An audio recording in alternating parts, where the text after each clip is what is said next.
అంటే వాళ్ళు ఇన్వెస్టిగేషన్ లో, అంటే వాళ్ళు చేసిన ఇన్వెస్టిగేషన్ లో, వాళ్ళ తరపున లాయర్లు చేసిన ఇన్వెస్టిగేషన్ లో ఒకటి హెల్మెట్ మీద లోగో లేదు, హ్యాండ్స్ కి ఎలాస్టిక్ లేదు, ఇంకోటి ఏంటంటే ఆయన ఐబ్రోస్ కరువులో లేవు, ఆయన స్లాట్ లో పైకి ఉన్నాయని చెప్పేసి అంటున్నారు.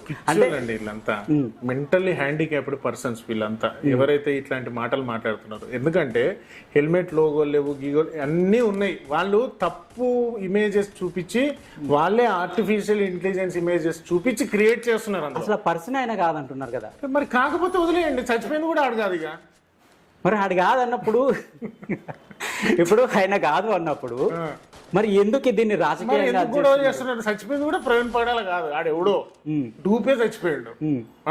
ప్రవీణ్ పగడాల అమెరికాలో. ప్రవీణ్ పగడాల చనిపోయినాడు ప్రవీణ్ పగడాల కాకపోతే ప్రవీణ్ పగడాల వాళ్ళ ఫ్యామిలీని పిలుచుకొని అక్కడున్న ఎస్పీ ఎందుకు పర్సనల్ గా పోస్ట్ మార్టం రిపోర్ట్ వచ్చింది కదా.